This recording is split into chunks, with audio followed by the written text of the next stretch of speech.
Hi friends, welcome to our channel my lifestyle and cooking. First time பார்க்குறீங்கன்னா subscribe பண்ணிவிட்டு பாருங்கள் friends. நம்ம இன்றைக்கி ரொம்ப ஹெல்த்தியான ஒரு பொங்கல் ரெசிபி தான் பார்க்க போகிறோம். இந்த பொங்கல் ரெசிபி வந்து நான் ரெட் ரைஸ் யூஸ் பண்ணி தான் பண்ணியிருக்கிறேன். இதை வந்து மாப்பிள்ளை சம்பா அரிசின்னு சொல்லுவாங்க.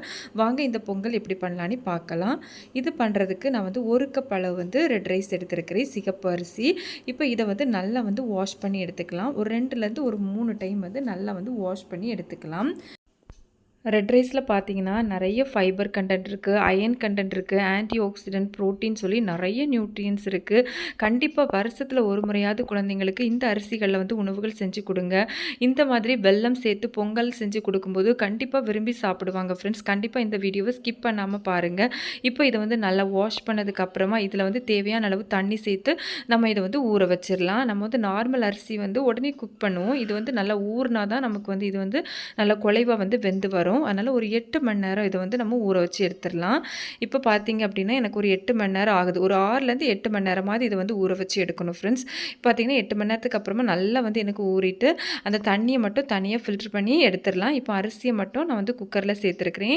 அந்த தண்ணியை வந்து நம்ம வந்து வேஸ்ட் பண்ண வேண்டாம். அதையும் வந்து நம்ம வந்து அரிசி வேக வைக்கும்போது ஆட் பண்ணி வந்து வேக வச்சுக்கலாம். நமக்கு வந்து 1 கப் அரிசிக்கு வந்து 4 கப் வந்து தண்ணி சேர்க்கணும். அப்போ தான் இது வந்து நல்லா வெந்து வரணும். நம்ம நார்மல் ரைஸ் மாதிரி இந்த அரிசி வந்து சீக்கிரம் வேகாது, கொஞ்சம் டைம் எடுக்கும். இப்போ இதில் வந்து 4 கப் வந்து தண்ணி சேர்த்துருக்கிறேன். கூடவே வந்து ஒரு 2 டேபிள் ஸ்பூன் மட்டும் பாசிப்பருப்பு சேர்த்தா போதும். அதிகமாக நம்ம சேர்க்கும்போது நமக்கு வந்து அந்த ரெட் ரைஸோட கரெக்டான ஒரு டேஸ்ட் கிடைக்காது. அதனால் ஒரு 2 டேபிள் ஸ்பூன் சேர்த்துக்கோங்க போதும். இதெல்லாம் சேர்த்ததுக்கு அப்புறமா நம்ம இதை வந்து குக்கர் வந்து மூடி வச்சிடலாம். மூடி வச்சுட்டு நம்ம வந்து ஒரு 10 விசில் வந்து விட்டு எடுக்கணும் ஃப்ரெண்ட்ஸ். இது வந்து வேகிறதுக்கு கொஞ்சம் நேரம் ஆகும்னு ஏற்கனவே சொல்லியிருந்தேன். அதனால் 10 விசில் விட்டு எடுத்தீங்க அப்படின்னா நமக்கு வந்து நல்ல பர்ஃபெக்டாக நமக்கு வந்து குக் ஆகி வந்துடும். இப்போ அது வேகிற டைமில் வந்து நம்ம வெல்லத்தை வந்து உருக்கி எடுத்துடலாம். அதுக்காக வேண்டி நமக்கு வந்து 1 கப் அரிசிக்கு 1 கப் வெல்லம் வந்து கரெக்டாக இருக்கும். உங்களுக்கு நல்ல ஒரு ஸ்வீட் வேணும் அப்படின்னு நினச்சிங்கன்னா 1.5 கப் வந்து எடுத்துக்கோங்க. இது வந்து ஒரு கரெக்டான ஒரு ஸ்வீட்டாக இருக்கும். கூடவே ரொம்ப கொஞ்சம் கம்மியாகவே வந்து தண்ணி சேர்த்துக்கோங்க. ஒரு 2 டேபிள் ஸ்பூன் வந்து தண்ணி சேர்த்துக்கோங்க. தண்ணி சேர்த்துட்டு நமக்கு வந்து பாகுப்பதெல்லாம் வர வேண்டாம். சும்மா நமக்கு வந்து சர்க்கரை எல்லாமே நல்லா வந்து மெல்ட் ஆனாலே போதும். இந்த மாதிரி சர்க்கரை எல்லாம் நல்லா மெல்ட் ஆகி இந்த மாதிரி கொதிக்க ஆரம்பிச்சதும் நம்ம வந்து ஸ்டவ் ஆஃப் பண்ணிடலாம். பார்த்தா தெரியும் இப்போ நமக்கு வந்து வெல்லமெல்லாம் நல்லா வந்து மெல்ட் ஆகிடுச்சு. இப்போ நம்ம வந்து ஸ்டவ் ஆஃப் பண்ணி தனியாக வச்சிடலாம். நமக்கு இப்போ வந்து குக்கர்லேயும் பார்த்தீங்கன்னா எனக்கு வந்து ஒரு 10 விசில் வந்ததுக்கப்புறமா நான் ப்ரெஷர்லாம் போனதுக்கப்புறமா தான் நான் இப்போ வந்து ஓப்பன் பண்ணியிருக்கேன் ஃப்ரெண்ட்ஸ். உங்களுக்கு வந்து பார்த்தாலே தெரியும் இந்த ரெட் ரைஸ் எல்லாமே நல்லா வந்து குக் ஆகி வந்திருக்கு பாருங்கள். இந்த மாதிரி ஒரு 10 விசில் விட்டு எடுத்தோன்னா இந்த மாதிரி நல்லா வந்து நமக்கு வந்து குக் ஆயிரும். இப்போது மறுபடியும் வந்து குக்கரை வந்து ஸ்டவ்வில் வச்சு ஸ்டவ் வந்து ஆன் பண்ணி வச்சிடலாம். ஓரளவு ஃப்ளேம் பார்த்திங்கன்னா ஒரு மீடியம் ஃப்ளேமில் வச்சுக்கோங்க. இப்போ நம்ம இதில் ஏற்கனவே வந்து சர்க்கரை வந்து நம்ம வந்து மெல்ட் பண்ணி வச்சுருந்தோம்ல, அந்த சர்க்கரையை இந்த மாதிரி வடித்து சேர்த்துக்கலாம். நம்ம சர்க்கரைலாம் சேர்த்ததுக்கப்புறமா நிறைய தண்ணி இருந்தது மாதிரி தான் இருக்கும். ஒரு 5 மினிட்ஸ் வந்து ஓரளவு வந்து மீடியம் டு சிம் ஃப்ளேமில் வச்சு நம்ம வந்து வேக வைக்கும்போது கரெக்டாக இருக்கும்.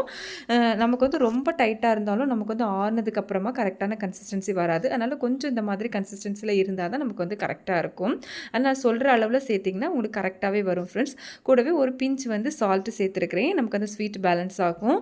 அதுக்கப்புறமா ஒரு 1/2 டேபிள் ஸ்பூன் அளவு ஏலக்காய் பவுடர் வந்து சேர்த்துருக்கிறேன். சேர்த்து இந்த மாதிரி நல்லா ஒருக்கா மிக்ஸ் பண்ணி விட்டுக்கலாம்.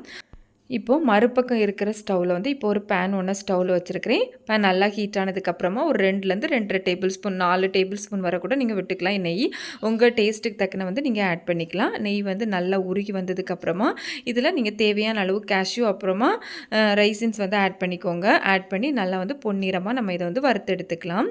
உங்களுக்கு வந்து தேங்காய் சேர்க்குறது பிடிக்கும் அப்படின்னா நீங்கள் இதில் தேங்காவையும் சின்ன சின்ன பீசஸாக கட் பண்ணி இந்த மாதிரி நெய்யில் வந்து வறுத்து நம்ம வந்து ஆட் பண்ணிக்கலாம். அதுவும் ரொம்ப நல்லா டேஸ்ட்டாக இருக்கும். உங்களுக்கு தேவைப்படுதுன்னா அந்த டைமில் வந்து ஆட் பண்ணிக்கோங்க.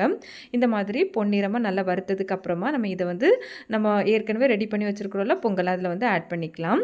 ஆட் பண்ணி நல்லா வந்து ஒருக்கா மிக்ஸ் பண்ணி விட்டுக்கோங்க. நமக்கு வந்து பொங்கல் இந்த கன்சிஸ்டன்சியில் இருந்தால் தான் கரெக்டாக இருக்கும். இது ஆறுனதுக்கப்புறமா நமக்கு நல்லா திக் ஆயிரும். அதனால் இந்த கன்சிஸ்டன்சியில் நம்ம வந்து ஆஃப் பண்ணிடலாம். நம்ம வந்து ரெட் ரைஸ் வச்சு நிறைய ரெசிபிஸ் பண்ணலாம். இந்த மாதிரி சர்க்கரை பொங்கலில் வெல்லம்லாம் சேர்த்து கொடுக்கும்போது கண்டிப்பாக எல்லாருமே விரும்பி சாப்பிடுவாங்க. கண்டிப்பாக இந்த பொங்கலுக்கு வந்து இந்த ரெட் ரைஸ் வச்சு இந்த பொங்கல் ரெசிபி வந்து ட்ரை பண்ணி பாருங்கள். இந்த கன்சிஸ்டன்சியில் நம்ம வந்து ஸ்டவ் ஆஃப் பண்ணிடலாம் ஃப்ரெண்ட்ஸ். இப்போ நான் இதை வந்து ஒரு பவுலுக்கு வந்து மாற்றி எடுத்துருக்கிறேன். இது வந்து நம்ம நார்மலாக பண்ணுற பொங்கலை விட கொஞ்சம் டிஃப்ரெண்ட்டான டேஸ்ட்டாக இருக்கும். ரொம்பவே சூப்பரான ஒரு டேஸ்ட்டாக இருக்கும். கண்டிப்பாக வந்து நீங்கள் ட்ரை பண்ணி பாருங்கள் ஃப்ரெண்ட்ஸ். ட்ரை பண்ணி பார்த்துட்டு உங்களுக்கு எப்படி வந்ததுன்னு கமெண்ட்ஸ் பண்ணுங்கள். பிடிச்சிருந்தால் லைக் பண்ணி ஷேர் பண்ணி சப்ஸ்கிரைப் பண்ணுங்கள் ஃப்ரெண்ட்ஸ். தேங்க்ஸ் ஃபார் வாட்சிங். பாய்.